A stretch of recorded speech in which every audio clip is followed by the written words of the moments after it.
Hello and welcome to the 16th episode of the Eternal Top 10 series. In this series I will talk about the 10 cards with the most competitive success in Eternal's history that fulfill a certain condition. In this case they have to be a legendary spell. For that I compiled a list of all decks that topped an official Direwolf event or that reached top 8 in the ETS seasons of 2017 and 18. The ranking is then based on a point system. Each tier 1 top grants 2 points and each tier 2 top grants 1. Tiers are either based on how far the deck went or on how important the event was. For a more detailed explanation, check out the introduction video on my channel. There aren't many legendary cards compared to cards from other rarities, and most of the legendary cards are units, so we only have 96 legendary spells out of a pool of more than 4000 cards total. But because they are the highest rarity, which means that they are very expensive to craft, they either have to be strong, or at least unique and interesting enough to justify spending 3200 shiftstone on one copy of them. Because of that, we still saw some legendary spells with significant competitive success. The 10 best of them made this list. As always, feel free to write your guesses about which cards made the top of the list, or your questions about how close some cards that you expected to see missed out in the comments below. First up we have 8 of the Huru. It's a 12 power, double primal and double justice influence legendary spell that stuns all enemy units, draws you 4 cards, gains you 4 armor, and plays 2 4/4 owls with flying. So to summarize, this card is basically gonna win you the game most of the time when you resolve it, because it swings the board state heavily in your favor, while also granting you a lot of card advantage and while stabilizing your life total. The problem is, of course, its exorbitant cost. 12 power is a lot, even for dedicated control decks. Because of that, it rarely saw play in normal aggro, mid-range and even control decks. Instead it was either played in decks with lots of ramp effects, in decks with ways to cheat it out, or in decks that had ways to do both. Up until 2020, the first group, ramp decks, were 8 of Horu's exclusive home. Right after its release in summer 2017, it saw some play in TGP ramp decks that use cards like Secret Pages or Minotaur Ambassador, optimally in combination with Martial Ironthorn, to get a ton of power which would allow them to win with powerful game enders like 8 of the Huru, the Great Parliament or the ultimate effect from Ironthorn. 8 continued to see sporadic play in later TGP control lists, which were usually built around Temporal Distortion, which isn't really ramp in and of itself, but it basically doubles your mana for spells. But those Temporal Distortion decks didn't see a ton of competitive play, and not all of them played 8 of the Hero because it was still a clunky card even with all the ramp the deck had. In 2020, 8 of the Hero started to see some play in a deck that could cheat it out, 4-faction World Pyre. But those decks remained fringe too, and ramp decks started to card primal to meet the high justice influence demand from cards like Equalize and Diana more consistently, so 8 faded out of play in Throne completely. It was able to make a comeback in Expedition though, thanks to the success of TGP control in set 12 Expedition format. That deck didn't have a lot of ramp, most of the lists only played a New Beginning as a real ramp effect, but they had great control rules to survive into the late game, and they could cheat out 8 of the Horror by discarding it early with cards like Talk of Wars or Battle Insight, to then play it from the void for 8 power with Davia Azure Breaker. 8 of the Hero was only Expedition legal for 1 tournament in that format, so it couldn't get enough points to reach more than rank 10 on this list. On rank 9 we have End of the Story. It's a 6 power double justice influence legendary spell with warp that kills all units, and if one of your units entered your void before you played it on the same turn, it also ignores Aegis. End of the Story was part of a cycle of legendary 6-cost warp spells released in set 4 The Fall of Archenport, but it's the only one out of them that made the list. In most decks it was just a worse version of Harsh Rule, but Warp made it better in some specific decks, and a lot of decks didn't mind playing more than 4 copies of Harsh Rule. Nowadays, decks that want more than 4 copies of Harsh Rule have more efficient options than End of the Story, for example Fall of the Spire or Rift Disaster, which explains the heavy downfall of End of the Story's play rate from 2021 onward. But between 2018 and 2020 it saw a lot of competitive play in Throne. It was played in a wide number of Justice midrange and control decks, without ever being a complete staple in anything but TGP control, usually alongside Harsh Rule and at less copies than it on the market. With the release of Garden of Omens in late 2019, it also became kind of a staple in FGP Control, which was more of a fringe variant of Control, but still saw a decent amount of play. And in that list, it got some extra utility thanks to resurface from Garden's agenda.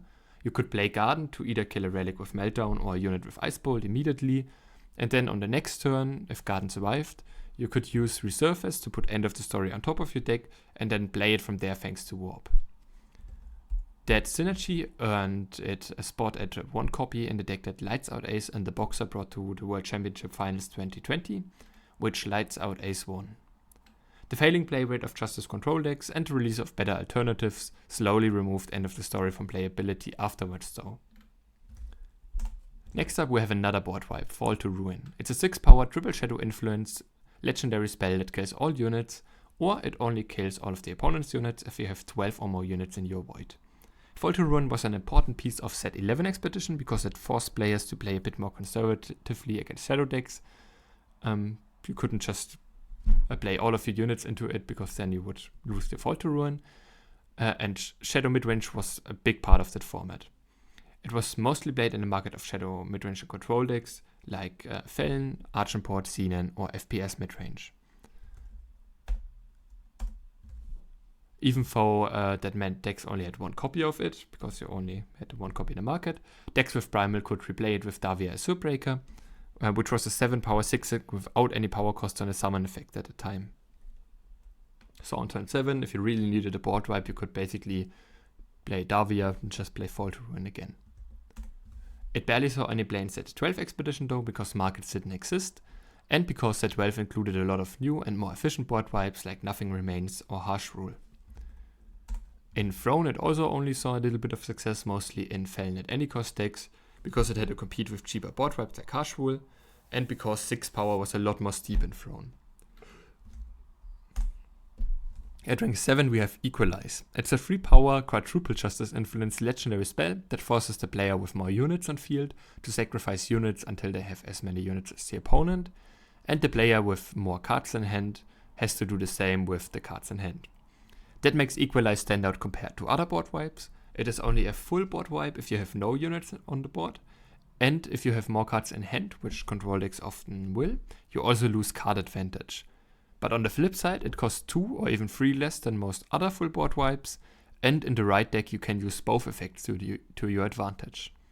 In Throne, that right deck was Compre Relics. Equalize saw a little bit of experimentation in the market of Kiro decks, especially in the versions with Fearless Crescendo, but almost all Throne tops came from Compre Relics. That deck played a relatively small unit count and instead tried to ramp up to big win conditions like Builder's Decree, Perilous Research, Diana's Ultimate ability, or later on Stormhell Plating, with ramp relics and spells. Using relics and spells to ramp meant that you would go down in hand size without playing units, so it was a lot easier to end up with an Equalize that would both only kill all the enemy units and only let them discard cards, sometimes even until their hand was empty. In those spots where both players didn't have any units in play and cards in hand, the Compre Relic player was usually at a big advantage because they had way more power than the opponent and because they could top deck one of the aforementioned big finishers. That made Equalize the strongest and most important card in the deck because it was both a powerful reactive card that could even out the playing field after the opponent out-tempoed you because they played stuff to the board and you only played ramp spells and relics, while it could also be somewhat of a proactive win condition by forcing your opponent into an almost unwinnable top deck war. In Expedition it was still somewhat successful, but it was definitely worse because some critical pieces were missing. The decks that played it include Archimport Kira, usually in the market, and Compre and TGB Relic ramp decks in the main deck. Rank 6 might be a surprise for some people, it's Lay Siege. Lay Siege is a 2-power, 2-justice influence legendary fast spell that readies your units and grants them endurance and invulnerable to damage for the rest of the turn. Lay Siege hasn't been a relevant competitive card in a while, but it was crucial in 2 different Expedition formats, and one very successful Throne deck in the past. In the first of those, Set 7 and 8 Expedition format, it saw widespread market and occasionally main deck play in different aggro and aggressive midrange decks like Horror Known or Rakano aggro. That format had some relevant stun effects, but not too many. But Lay Siege was also just great as a combat trick that could make even trades go in your favor, allow for a surprise block in a race by giving your units endurance and readying them, or that could negate damage-based removal. At the same time, in early 2020, Lay Siege was a market staple in combo aggro in Throne for similar reasons. In the deck, it was usually worse than Stand Together, which is why Stand Together was played at 4 copies in the main deck and Lay Siege in the market. But having some redundancy was a good way to beat otherwise annoying sweepers like Hailstorm, or to win races in the aggro mirror match. After Compre Aggro fell out of favor in Throne, Lay Siege stopped seeing play there, but it got one last time to shine in Set 11 Expedition, where it was heavily played in the main deck and occasionally market of decks like Horror Soldiers or Archenport midrange. That format only had the Crafters as a market cycle, and the Justice Crafter was not great, but Lay Siege was good enough to be played in the main deck, often even at 4 copies. Because it could counter-aid the myriad of stun effects that were heavily played in that format, like Permafrost, Manacles, or a Short Hopper discarding an Icy Gaze from the market, and because it could, counter damage-based removal, alongside of course the usual combat trick use cases.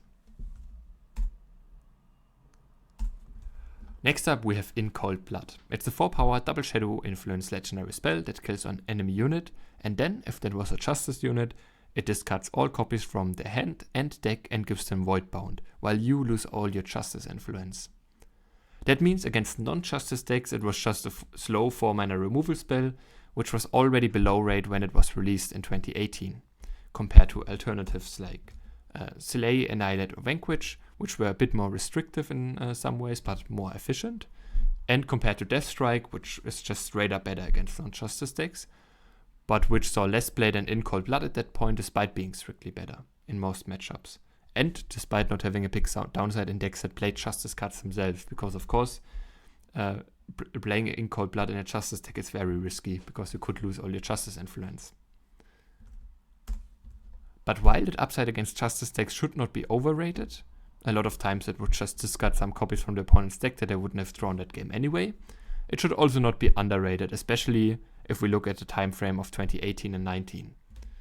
The game was still a bit slower back in 2018, and permanently removing all copies of a big threat like Makto, Ikaria or Rizan, which were all very widely played at that point, and sometimes even getting a 2-for-1 if the opponent had a copy in hand, could be really good.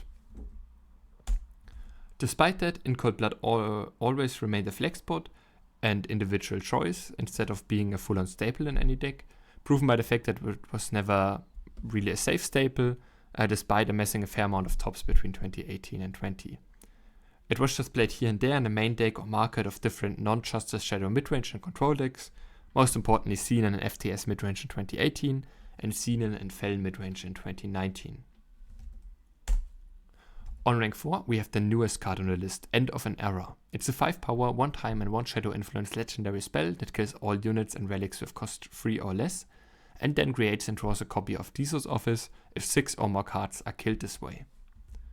Diso's Office is of course a 7-cost site that can kill any unit with cut ties, give a unit +2 attack or threaten, and draw one of the top 4 cards of your deck with Scheme. Getting the Office was a nice upside that you could achieve sometimes, especially against relic-based decks like FPS Throne Room or aggressive token decks like early FTJ project lists. But even if you didn't get Office, a board wipe that could also hit relics, and that you could make one-sided by only having expensive units on your side of the board, was really good. It was still, of course, a niche effect. Against most mid-range control and combo decks it didn't do a lot, but it was so good against aggro and token decks and some relic decks that it was a market staple in every Scene and Throne deck in 2022. It was especially important in the second tournament of that season because it was a perfect counter for the best deck in that format, FTJ Creation Project Aggro. The namesake card of the deck did cost 3 power at that point, so it would die to End of an Era, and almost all units that the deck played cost 3 or less as well, because you didn't want to get a card on top of your deck with the warp effect from Project that you couldn't warp directly in after you played it. But even before the release of Project, so in the first Throne tournament, and after the nerf to Project, so in the third Throne tournament in that season, End of an Era was a strong Throne market card. In Expedition it had a tougher time because markets didn't exist in set 12 and set 13 Expedition, so you had to play End of an Era in your main deck. The power level was of course lower than in Throne, but even with that in mind, End of an Era was a risky inclusion in the main deck because it was a dead card or almost a dead card in some matchups, so it only saw sporadic play in Steenen and TPS midrange decks. Next up we have our first and only mono-primal inclusion, Savage Incursion.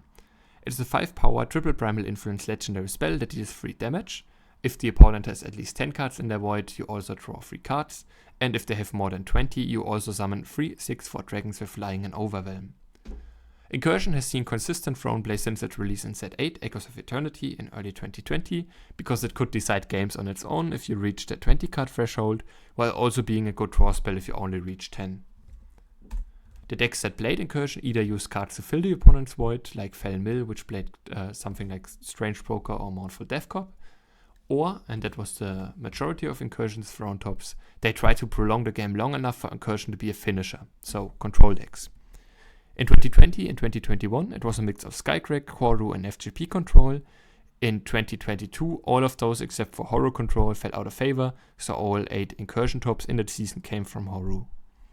Incursion was usually a market card because even control decks couldn't play too many expensive cards, especially ones like Incursion that only became impactful very late to the game. Usually one Incursion was all you needed to decide most matchups anyway, and for the few matchups where you needed more than one copy, you could play Prodigious Sorcery or reread to reuse your Incursion. Some FGP or Skycrack lists played one copy of Incursion in the main deck instead of the market, because they could search it with the resurface from Garden of Omens when needed, and some Horror control decks also played one in the main deck instead of the market, because those decks had so much card draw that you would just find the one copy in longer games anyway, and you only wanted to find that one copy in longer games. Incursion was less successful in Expedition than in Throne, but it still saw some competitive play there in FTP tokens, Elysian spells, TGP control, and mono-primal midrange, usually in the market. On rank 2 we have our only set 1 card, the Great Parliament. It's a 4-power, 1 time and 1 justice influence legendary spell that plays a 4/4 owl with flying for each 4th maximum power you have. The Great Parliament was one of the format defining cards in early 2017.